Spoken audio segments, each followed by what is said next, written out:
The one thing I know about penguins, their favorite food, they love iceburgers. Get it? Iceburgers. What do you think about that? Your jokes stink like my mama's flippers. Give me 5. Give me 5. Give me 5, bud. Leave me alone, creepazoid.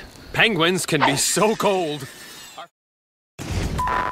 Normal service is being interrupted as we head over to breaking news. Good evening, I'm Johnny Newsman, and this is Animal News.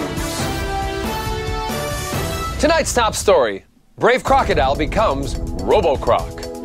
An injured crocodile in Miami has been given a new lease of life thanks to the incredible work of human doctors. The giant 10-foot predator, now affectionately called Robo-Croc, had 4 metal plates fitted to repair damage done to his jaw by a car crash. The brave croc is now on the mend. Let's cross over to our dog on the scene, the pooch who loves a scoop, the news hound. Hi, Johnny. Charlotte here. I spoke to the head doctor a few minutes ago, and he told me Robo-Croc is doing just fine. He also told me I was a good boy and took me for some walkies. Boy, I love that doctor. Back to you, Johnny.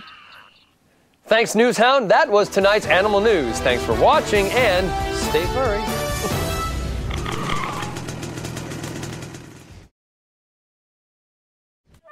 It's not just today that animals have had jobs.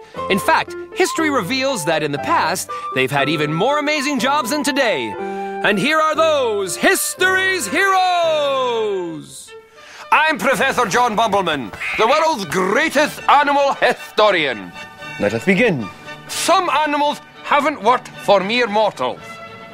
They have worked for the ancient gods.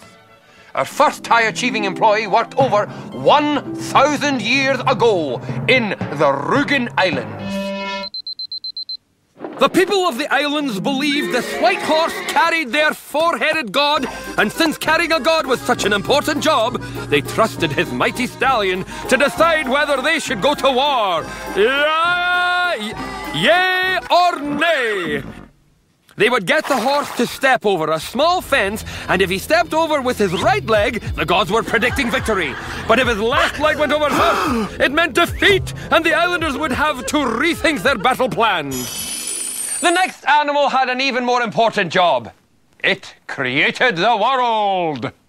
And the animal that did this job was a snake.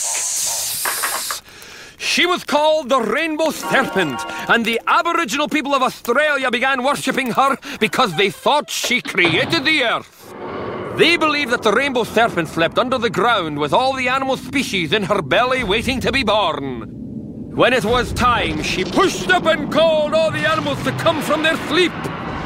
She then created the land, mountains, rivers, and lakes. She also made the sun, fire, and even made color. Big deal, Rainbow Serpent.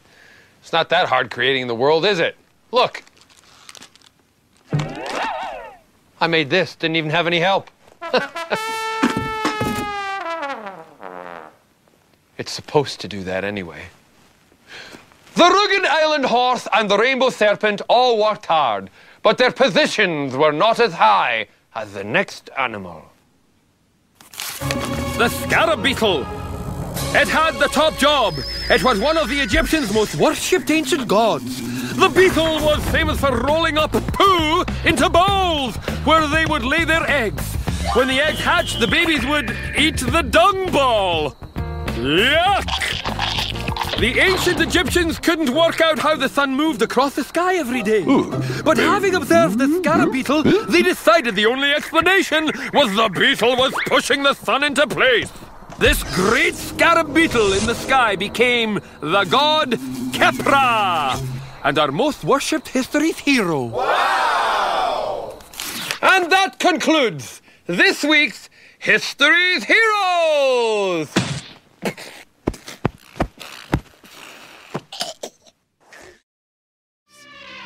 Well, that's the end of the show. Hey, do you want an autograph? Do you know who I am? I'm an internationally known presenter and actor extraordinaire, and all you can do is show me your rear end. Thanks. See you next time.